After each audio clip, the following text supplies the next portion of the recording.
Yo tenía una enfermedad, la enfermedad de la perfección, de la búsqueda de la perfección. Yo no podía fallar. Mi papá me enseñó de chiquito.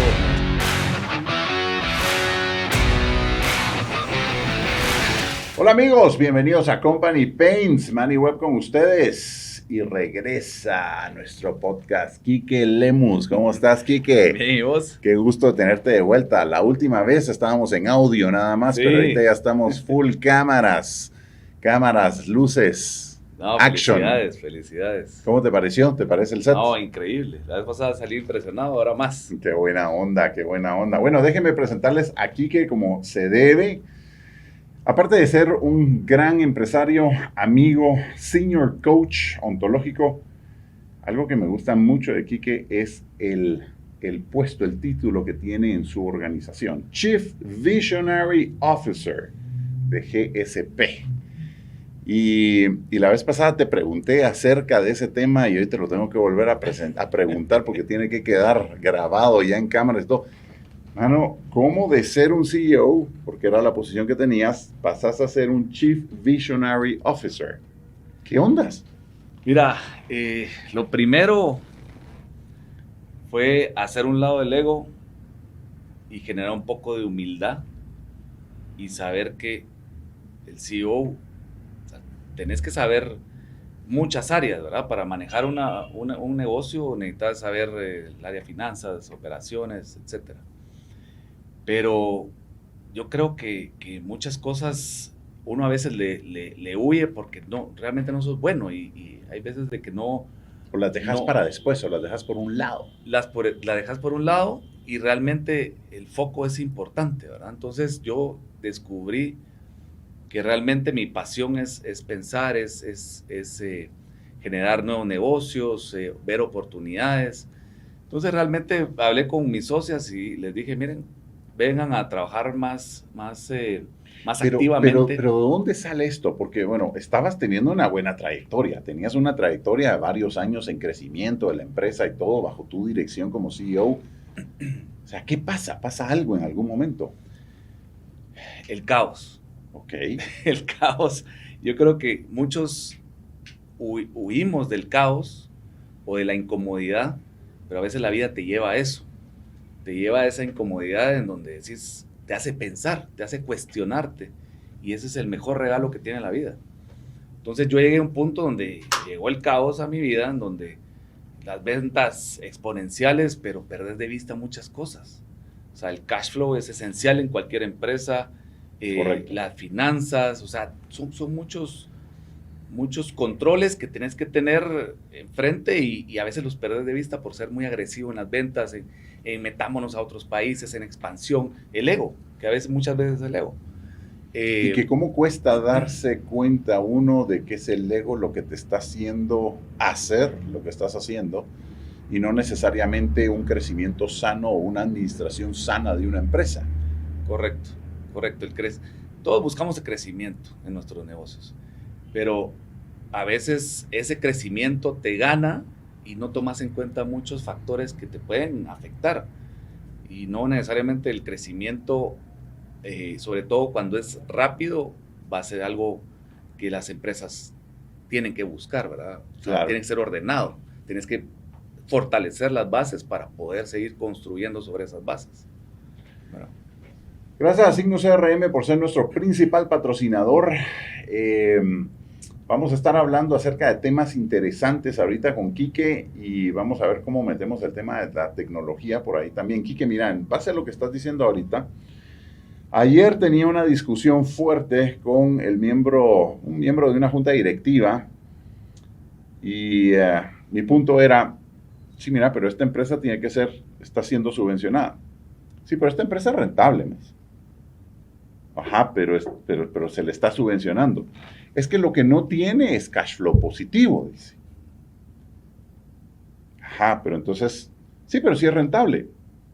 Sí, pero no jodas, o sea, si todos los meses hay otra empresa que te tiene que dar $300,000, o sea, terminate de explicar. Por supuesto, a mí esa no me... Él vivía en su mundo y quería justificar lo que él quería justificar de alguna forma, ¿verdad? Claro. ¿Sos rentable? Ajá. pero hay alguien más que te tiene que dar $300,000 todos los meses. Exacto. Entonces, decís vos cómo está la cosa, No es ¿verdad? sostenible. Sí, en el largo plazo no lo es, pues, a Claro. menos de que hagan cambios. Sí. Todo. Contame un poquito, cuando decías acerca del cash flow y todo, ¿cómo estaba entonces? ¿Cómo estaba toda la empresa? ¿Y es una decisión financiera la que tomás en determinado momento por la cual decís, no, me tengo que remover de la posición de CEO para tener otra posición? O sea, ¿qué pasa realmente ahí? Mira, como te decía, es el caos. Uh-huh. ¿Cómo nació todo eso? Fue que habíamos tenido crecimientos de 20% durante 3 años seguidos y por supuesto querés más y querés más. Imagínate, 20% por 3 años seguidos. ¡Wow! Sí, fue impresionante, pero creo que esos buenos resultados también te van alimentando el ego. Entonces creo que en ese momento, cuando decidimos evaluarnos los 3 socios, porque queríamos empezar a hacer una selección más asertiva, y teníamos que empezar nosotros, ¿no? Y en esa evaluación sale que yo no tenía las competencias para ser un CEO. ¿Qué evaluación fue? Se llama Reading. Reading. Se llama Reading, es una prueba pues que te muestra las competencias e incompetencias que tenemos cada quien, ¿verdad? Muchas veces las empresas se enfocan mucho en la parte técnica. La prueba esta, o sea, sí. Sí, te llega a una profundidad que yo no creía en pruebas antes de eso. Ajá. Porque decía, no, eso no sirve, no te dice nada. Entonces, pero bueno, lo teníamos que hacer, ¿verdad? Entonces, y vos te la hiciste. Nos hicimos los 3 la prueba. Ajá. Y ahí sale, me entregan los resultados y me dicen, mire, usted con estas competencias no puede ser gerente general o CEO. Entonces ahí es donde entra todo el ego y no es posible, no están viendo los resultados. Y yo tenía una enfermedad, la enfermedad de la perfección, de la búsqueda de la perfección. Yo no podía fallar. Mi papá me enseñó de chiquito, me decía, mi hijo, es que te admiro. Todo lo que te propones lo lográs. Y crecí en esa mentira. Pero lo que es cierto es que en la vida tenés fracasos y tenés, no siempre te va bien. La vida no es constante. No es constante, no es Lo lineal. que es constante es el cambio. Sí. Y a veces la vida te obliga a esos cambios que de repente no estás dispuesto a hacer. Pero para esos cambios necesitas humildad. Yo en ese momento no tenía la humildad de decir, así, pues obviamente tengo cosas buenas, y la luz y la sombra, ¿verdad? Cosas buenas, cosas malas. Entonces fue un choque muy fuerte para mí y empecé con, no, es que no son agradecidos, no es posible, pero pues La culpa la tienen ustedes, tal vez. Sí, la víctima, ¿verdad? Víctima, okay. No aprecian lo que yo hago, yo estoy haciendo las cosas bien, son ustedes los que están haciendo las cosas mal, etcétera, etcétera. Y el victimismo, ese es el problema con el victimismo, que no ves las cosas que vos tenés que hacerte cargo. Porque siempre estás viendo, no, es que tienen que hacer los otros, es que no hicieron lo otro, pero ¿y vos? Exactamente el tema ayer que me pasó en esa junta directiva, exactamente el tema. Sos parte del problema. Una persona se pone a hablar no de su operación, sino la operación de alguien más. Y entonces decía, sí, es que esta operación tiene que hacer no sé qué, y va a hacer esto, y va a hacer aquí, va a producir allá, y va a llegar a vender tanto y todo. Ok, pues esa es esa operación, pero vos no estás viendo esa operación, vos estás viendo la tuya. Y cuando se le pregunta a la persona, bueno, ¿y tu operación qué? Mi operación es rentable. ¿Y cómo así? Todos los meses te tienen que dar $300,000. Sí. ¿Verdad? Yo creo que todo es un balance. En la vida, en los negocios, en todo es un balance. Sí. Los extremos, todos los extremos, la vida me ha enseñado. Número 1, que no tengo la verdad absoluta. Que siempre tengo que aprender. Quiero aprender, pero si no estás dispuesto a escuchar, no estás dispuesto a investigar y crees que tenés la verdad absoluta, no vas a desarrollar. El tema que estás tocando ahorita son 2 temas. Este tema de la verdad absoluta, que me parece tan importante. Mira, hasta con el tema de la vacunación del COVID, ¿sí? Sí. Que es un tema que es de los últimos y los recientes. Gente tomando una postura negativa en cuanto a la vacunación, y normalmente porque o se meten en internet, o porque ven, o porque el pastor les dice, o el cura les dice, ¿no? Indistintamente de la religión, ¿no? Porque hubo de todo y ha habido de todo. Sí. Te van a meter el chip, se te va a meter el diablo, etc. Y otros que simplemente lo justifican un poquito más técnicamente, un poquito más científicamente del por qué no, etc. Y hay un amigo que no, él no se la ponía y no se la iba a poner, porque aquí, porque allá, y porque te va a pasar, y porque esto, y porque mire lo que dicen, y etcétera, etcétera. Y curiosamente empezó suave, su convicción de no ponérsela empezó suave. Y llegó un momento donde me di cuenta de que su retórica cada vez se volvía más fuerte, más intensa, más intensa, más intensa. Y ya te das cuenta que este ya no está hablando de la vacuna. Este está hablando de que simplemente él quiere tener la razón y él va a defender su punto. ¿Por qué? Porque cometió la mulada de subirse en ese barco y no se baja, y no se baja, y no se baja. ¿Sí? Y pues obviamente estás diciendo vos exactamente lo contrario. O sea, si querés realmente que la verdad esté enfrente de vos, ¿sí? Tenés que estar dispuesto a escuchar información para después tomar una decisión, no simplemente empecinarte en un tema. Sí, pero es que, ¿sabes qué es lo que pasa? Uno de los mayores problemas en las familias, en los colegios, en los trabajos, es que nadie nos enseñó a conversar. ¿Dónde lo aprendiste? Y ni siquiera lo aprendiste, o sea, no te dijeron, tus papás no te dijeron, te vamos a enseñar a conversar. Es la dinámica de las familias que te hace conversar como conversás, ¿no? Y en nuestra generación era, el papá tiene la razón, sí o sí, siempre. Amén. Y usted dice amén. Amén. Entonces, y usted se calla, usted Ojo, no opina. Que vos y yo somos ya de una generación que va... Sí, entonces... no te enseñaron... Si fuéramos un steak, ya somos 3/4, vamos, el cocimiento, vamos. Sí, término totalmente. medio serían los millennials y rare serían los zetas y los demás, vamos. Totalmente. Así es. Sí. Hay algo que se llaman competencias conversacionales. Porque, como te decía, no hay un lugar donde te enseñen a conversar. Y por eso yo digo, en los colegios deberíamos de tener, en todos los colegios, una clase de debate. En Alemania existe, ¿sabes? Vos No, vos vas a Estados Unidos, en Alemania, en todos lados hay. Es importantísimo saber debatir, pues. Correcto. Sí. Y por eso son los problemas de los gobiernos, porque no se ponen de acuerdo. No se ponen de acuerdo. Bueno, en las familias no se ponen de acuerdo, no hay acuerdos. ¿Y sabes qué es peor?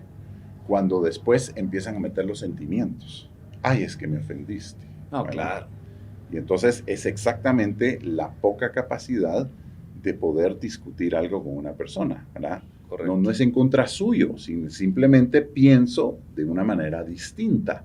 Y esto que estás diciendo me parece súper interesante porque, bueno, en nuestra generación, si vos tenías una plática o no estabas de acuerdo con un punto de vista de tus papás o de tus tíos y todo, hasta parecía una falta de respeto, pues, ¿verdad? Totalmente. Cual, pues no, simplemente tengo un punto de vista distinto, ¿sí? No estoy peleando contra ustedes, simplemente yo pienso que la pared no es rosada, yo pienso que es whatever, vamos, magenta, Sí. whatever, Sí. ¿verdad?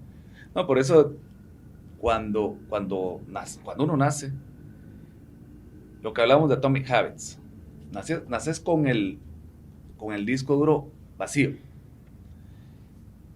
Y vos vas formando hábitos en tu ser que se vuelven hábitos, ¿no? Sí. De 0 a 7 años, vos llenas ese disco duro. Entonces te voy a poner el ejemplo en mi casa. Cuando la conversación empezaba a subir de tono, mi papá lo que hacía era, mejor ahí dejémosla, se levantaba y se iba. Entonces me voy adelante en el tiempo. Nos lo hicieron a todos. Sí, No, sí, lo hicieron a todos. Pero me voy adelante. Nos lo siguen haciendo. Sí, nos siguen así. Sí, ni hablar. Pero fíjate que no. Es que eso es lo impresionante y lindo de la vida. Que yo después lo empecé a hacer con mis socias. Se empezaba, me levantaba, ya no. Cuando dije, wow, yo no me había dado cuenta de esto.